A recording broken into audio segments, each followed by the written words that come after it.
আসসালামু আলাইকুম। আমি সাবিয়া শারমিন সবাইকে আমন্ত্রণ করছি আমার আজকের ব্লগটি দেখার জন্য সাবিয়া শারমিন ব্লগ চ্যানেলে। কাছে ও দূরে যে যেখান থেকে আমার ভিডিওটি দেখছেন আশা করি সকলে ভালো আছেন। আলহামদুলিল্লাহ আমি আমার পরিবার খুব ভালো আছি। আজকের ভিডিওটা সকালবেলা থেকে স্টার্ট করলাম, বাচ্চাদের খাবার বানাচ্ছিলাম। বড় মেয়ের জন্য ওটস বানাতে গিয়ে দেখি ছোট পটের ওটসটা ফিনিশ হয়ে গেছে, তাই এখন বড়টা থেকে এটাকে রিফিল করব। আজকে আপনাদের সাথে আমার বাসার সবচেয়ে শান্তির একটা জায়গা, আমি বলবো আমার বাসার প্রাণকেন্দ্র শেয়ার করব। আমার বাসায় কোনো গেস্ট আসলে বা আমরা নিজেরাও ওই জায়গাটা ভীষণ পছন্দ করি। আর এর সাথে সাথে আজকে একটু আমি ঘরদুয়ার ঝাড় দিয়ে নিব, যে ঝুল জমে আছে ওগুলোকে ক্লিন করব। যার জন্য আজকে রান্নাবান্নাটা তেমন শেয়ার করব না, আর রান্নাবান্না খুব লাইট কিছু রান্না করার চিন্তা ভাবনা করেছি। লাইট বলতে বাঙালির শ্রেষ্ঠ খাবার ডাল ভাত মাছ, এটা করব। আর ওটসটা বানানো হয়ে গেছে, এখন আলিফাকে খেতে দিয়ে দিব। আর আমি রুটি ভেজে নিব, আগের দিন রাতে রুটিটা বানানো ছিল। আসলে আমি যেহেতু একা মানুষ সব কাজ করতে হয়, তাই আমি ক্লিনিংয়ের কাজ বা কোনো কাজই ডেলি করতে পারি না, কাজগুলো আমাকে ভাগ করে নিতে হয়।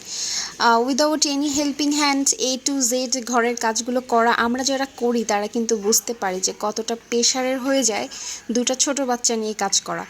অনেক জায়গায় দেখা যায় একটা ছোট বাচ্চা নিয়েই অনেক বেশি পেইন হয়ে যায় কাজ করাটা, আর সেখানে আমার বড় বেবিটা 3 বছর প্লাস আর ছোট বেবিটা 2 বছর প্লাস, মানে দোনোটাই একেবারে ছোট বলতে একবারে যমজের মতন। তো প্রথম দিকে আমার শাশুড়ি এবং আমার মা একজন 1 by 1 একজন থাকতেন আমার বাসায়, কিন্তু তাদেরও তো যেহেতু সংসার আছে ওভাবে তো কন্টিনিউ থাকা পসিবল না।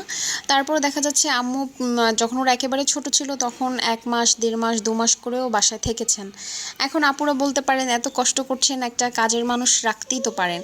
যখন একদম হাঁপিয়ে উঠি তখন মনে হয় না, এবার ফাইনালি একজন হেল্পিং হ্যান্ড লাগবে। এই কথা ভেবে একবার একজনকে বলেছিলাম কাজের কথা, কিন্তু যখন কথা ঠিকঠাক সে কাজে আসবে পরের দিন, তখন সেই রাতেই আমার মনটা আবার ঘুরে গেল। কারণ আমার সংসারের কাজ আমার একা করতে ভালো লাগে, প্লাস আমি একটু খুঁতখুঁতা স্বভাবের। যেমন ধরেন আমার কাজটা সে করে গেল, তারপরও আমার মনে হবে যে আমি আরেকটু চেক আউট করি, আর একবার নিজে করি, তাহলে তো আমার সেটা টাকাও গেল, আবার আমার ডাবল কষ্ট করতে হলো। তো যার জন্য এই চিন্তা করে আমি আবার না করে দিয়েছি। একজন গৃহিণীকে যে কয় হাতে কাজ করতে হয় তা একমাত্র অপর গৃহিণী বুঝতে পারে। এই যে এক সাইডে রান্না বসিয়ে দিয়ে পুরো ঘরটাকে ঝাড়লাম, আর আমার আশেপাশেও নতুন অনেকগুলো বিল্ডিং হচ্ছে, যার কারণে আমার বাসাটা অনেক দ্রুত নোংরা হয়ে যায়। বাচ্চা নিয়ে তো প্রত্যেক দিন ক্লিনও করতে পারি না, তাই দেখা যাচ্ছে মাসের মধ্যে 2-1 বার ডিপ ক্লিন না করলে আর ঘরের দিকে তাকানো যাবে না। তো এই যে বেসিন এরিয়াটা আপনাদের দেখাই দিলাম যে কতটা ময়লা হয়ে গেছে, আর আশেপাশে যে ডেকোরেশনের জন্য গাছগুলো রেখেছি ওগুলোর পাতা অনেকগুলো মরে গেছে, কিন্তু ক্লিন করা হয়নি। আর এই যে রান্নাবান্না শেষ, মাছ রান্না করলাম আর ডাল, আমরা দিয়ে ডাল রান্না করলাম, আর একটু কচুরমুখী আমাদের গ্রামের ভাষায় গাড়ি বলে, ওটা ভর্তা করলাম। আর এই যে বেসিনটা একটু ক্লিন করার জন্য চলে আসলাম। আমি সাধারণত যেভাবে ক্লিন করি সেটাই করছি, ভিডিও করার জন্য স্পেশাল কিছুই করিনি। জাস্ট একটু হুইল পাউডার দিয়ে ব্রাশ দিয়ে একটু ক্লিন করে নিব, আর এরপরে একটু টাওয়াল দিয়ে মুছে নিব।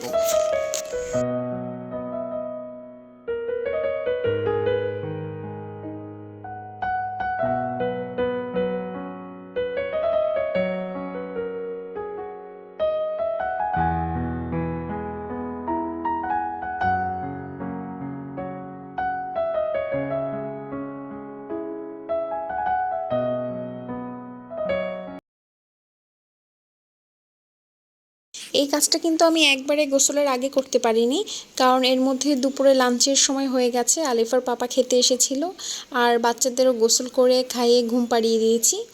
আর আমি নামাজ কালাম পড়ে তারপরে বিকেলবেলা এই কাজটা করতে পেরেছি। আসলে মা হওয়ার পরে এভাবে টাইম মেনটেন করে কেউই কাজ করতে পারে না। দেখা যাচ্ছে যখন টাইমটা পাওয়া যায় বাচ্চারা ঘুমায়, ওই ফাঁকে ফাঁকে কাজটা যতটুকু এগিয়ে নেওয়া যায়। গত ব্লগে একটা জিনিস জানতে চেয়েছিলাম যে কোন সময়টা ভিডিও আপলোডের জন্য পারফেক্ট, তো এই বিষয়ের উপরে কানিজাবু আমাকে একটা পরামর্শ দিয়েছেন। অসংখ্য ধন্যবাদ কানিজাবুকে আমাকে পরামর্শটা দেওয়ার জন্য।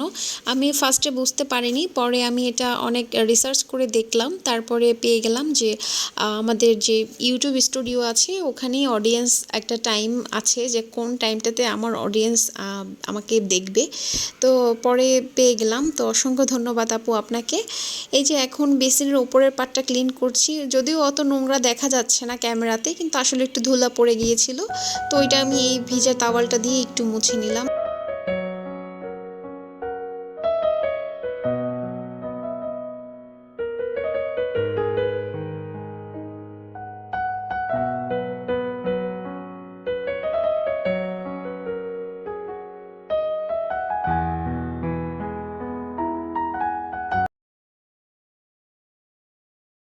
স্পাইডার গাছটার অনেকগুলো পাতা একদম মরে পড়েছিল, কিন্তু রিমুভ করার টাইম পাচ্ছিলাম না। আমরা অনেকেই দেখা যায় মরা পাতাগুলো ফেলি না, মনে করি যে সার হবে এই জন্য রেখে দিই, কিন্তু এটা ভুল ধারণা। এতে কিন্তু অন্য পাতাগুলো নষ্ট হয়ে যায় এই খারাপ পাতাগুলোর সংস্পর্শে এসে। তো এই যে আমি একটু ক্লিন করে নেওয়ার পরে ওই গাছটাও একটু ক্লিন করে দিব, আর এরপরে আমার এই জায়গাটার পুরো ভিউটা আপনাদের সাথে শেয়ার করব। আমার ঘরে লাগানো এই গাছগুলো কিন্তু আমি খুব বেশি এর পিছনে ইনভেস্ট করিনি। জাস্ট সব গাছগুলোরই দাম যেখানে সুলভ মূল্যে পাওয়া গেছে আমি ওইখান থেকেই গাছগুলো কালেক্ট করেছি, আর কিছু গাছ তো আমার গ্রামের বাড়ি থেকে এনেছি। এই যে এতগুলো মরা পাতা গাছের মধ্যে ছিল, গাছটা মনে হচ্ছিল আজকে হালকা হয়ে গেল। And now start my basin area tour. চলুন আমার বেসিন এরিয়াটা ছোট্ট করে দেখে আসি। ফার্স্টই হচ্ছে তাওয়াল রাখার স্ট্যান্ডটা, আর সাইডে হ্যান্ড ওয়াশ রাখার স্ট্যান্ড, আর এই যে মিররটা আমার বেসিনের, এটাকে সুন্দর করে ক্লিন করে নিয়েছি। আর মিররের যে জায়গাটা আমরা ব্রাশ ট্রাশ রাখার জন্য ইউজ করি, ওই জায়গাটায় আমি দুটা ফুল রেখেছি, কারণ আমার এটা ছাড়াও আরও দুইটা বেসিন আছে, ওইখানে আমরা মানে টয়লেটের সাথে ওগুলোই আমরা ইউজ করি অ্যাজ এ ব্রাশ করার যে জিনিসপত্র রাখার জন্য। আর এটার সাইডে যে এই যে চেয়ারটা দেখছেন, এটা কিন্তু দুইটা কাজের জন্য রাখা হয়েছে। নাম্বার ওয়ান, আমার বেবিরা এটার উপরে ওঠে দেন হাত ধুতে পারে। আর হচ্ছে গিয়ে এখানে একটা উডেন টাইপের একটা চেয়ার ছিল, কিন্তু ওটা পানি লেগে নষ্ট হয়ে যাওয়ার ভয়ে আমি প্লাস্টিকের চেয়ারটা দিয়েছি। আর এখানে যেহেতু কিছু গাছ রেখেছি, এটার কারণে একটা প্রাকৃতিক এনভায়রনমেন্ট ক্রিয়েট হয়েছে, এখানে বসে কিন্তু প্রকৃতির একটা স্বাদ পাওয়া যায় কিন্তু। আর ওই যে কর্নারে সবুজ গাছটা কচু গাছ, এটা কিন্তু আমার গ্রাম থেকে আনা, একেবারে অনাদরে বনের মধ্যে পড়ে থাকা একটা গাছ। তো এই যে এটা হচ্ছে উপরের পার্টটা দেখাচ্ছি, যে গ্রিলটা যে থাকে এই গ্রিলটাকে আমি কিভাবে সাজিয়েছি।